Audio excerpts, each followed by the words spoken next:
ప్రతి భారతీయుడు గౌరవంగా జీవించాలి, గౌరవంగా మరణించాలి. I want mercy killing.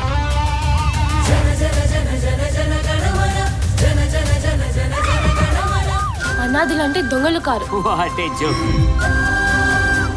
వేడుకనేది మా గుండెల వెలితిని తీర్చేలా ఉండాలి, కానీ భారంతో అవే గుండెలు బరువెక్కేలా ఉండకూడదు సార్.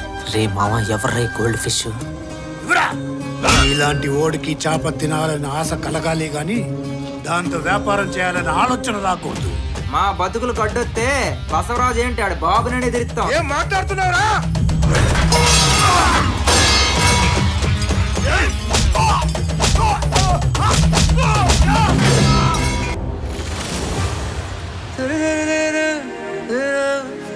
ఏంద్రే ప్రేమ ఎక్కువైనట్టుంది. నాకు దాని మీద ఉన్న ప్రేమ ఆ చదువు కంటే చాలా గొప్పదిలే. ముద్ద బంతి పువ్వులాలా నవ్వుతుంటే వెన్నెలేలా కాటుకున్న కళ్ళతో వలా విసిరావే నాపై నీలా. చదువు గట్రాలు మీకు ఎందుకయ్యా? పనులు నేర్చుకుంటే సుఖంగా బ్రతకగలమేమో కానీ గౌరవంగా బ్రతకలేమండి. సీత కన్నీళ్లు లంకా దహనానికి కారణమయ్యాయి. ద్రౌపది దుఃఖం కురుక్షేత్రానికి దారితీసింది.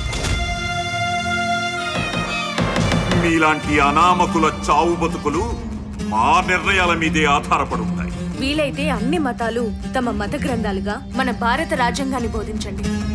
భవిష్యత్ తరాలకి ఉపయోగకరంగా ఉంటుంది.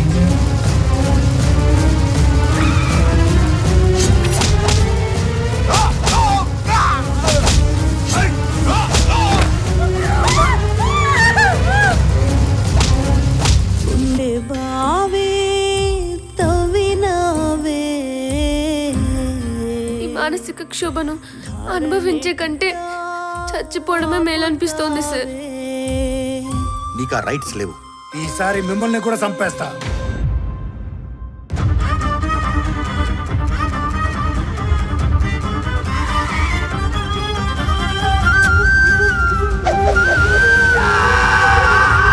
మేము కష్టపడి బతికే వాళ్ళేమో కానీ తప్పుడు పనులు చేసేవాళ్ళం కాదయ్యా.